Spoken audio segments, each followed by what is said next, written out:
Good morning, people. Good morning, good morning, people. This is St. Vincent the Grenadines' favorite and most hated son, the diaspora machismo, coming to you while this evil city sleeps. Right? Let me ask a few questions. What is happening in St. Vincent and the Grenadines?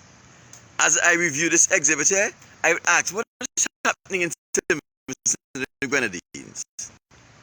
It has been brought by that over 3 categories of workers in St. Vincent and the Grenadines have not been paid by the government of St. Vincent because they are incapable of meeting their financial obligation to certain people of St. Vincent and the Grenadines. And yet, this thing has been kept under wraps. Here we have citizens who have dedicated their full-time service to the government of St. Vincent and the Grenadines. And when it's time for them to pay their rents, when it's time for them to buy food, when it's time for them to clothe themselves, when it's time for them to take care of their children, they have to find alternate means. They have to find alternate means to do these things.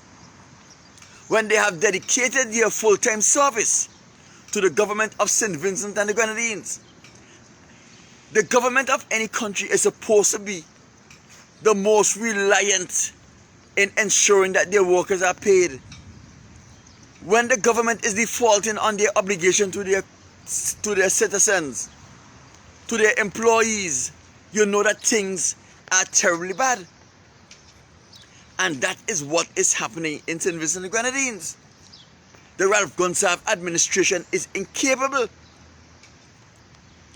of satisfying the needs of the employees, and this is a total shame. But what is my concern now? Are these people represented by unions? Are there unions who have been receiving union dues from these people? And why aren't the unions speaking up on behalf of the people? Why aren't the unions bringing this to the public attention so that the public can know? We know that these same unions were responsible for breaking the law of St. Vincent and the Grenadines to ensure that Ralph Gonsalves become Prime Minister. Are they now depriving their membership of their due to ensure that Ralph Gonsalves stay in Prime Minister, although he have proven he is incapable and unable to manage the affairs of the country in such a manner that it benefits the citizens? Why are the union leaders so quiet? Why aren't the community learning about the government inability to take care of the financial needs of the employers, of the employees? Why is everything so quiet? This is the question that we must ask. This is the question that is needed to be asked.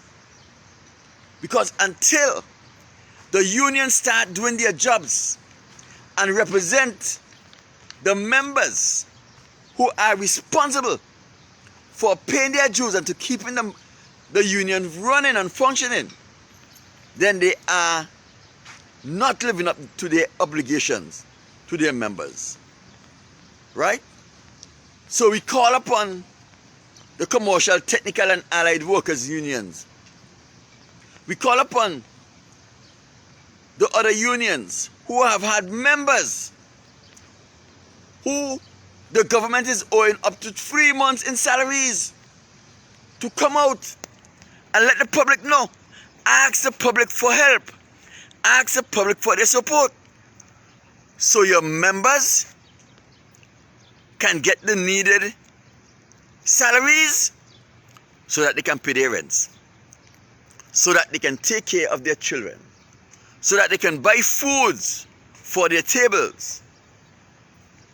It is not good enough for you as union members to be hiding the inability of the government to pay their workers.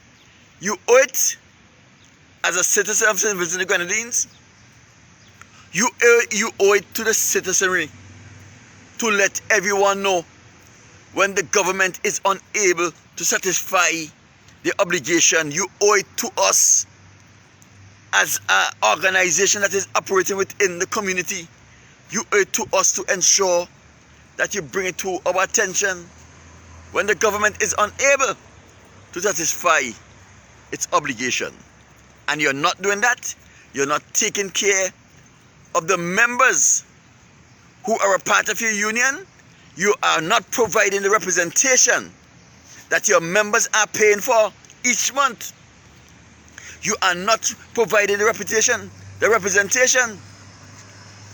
that you convince the members that you are capable of providing. When you play politics with the bread and butter issues of the people who are paying your wages, the people who you are supposed to be representing. My people, I'm not going to stay long, right? But I just wanted to get this off of my chest. I will talk to you all. Let us thank the Most High for His knowledge, His understanding, and His wisdom. Thank the Most High for giving me the knowledge, the understanding, the wisdom, and the opportunity to share it with you. And I thank the people who have brought this to my attention. It should have been brought to my attention a long time ago. But it's better late than never.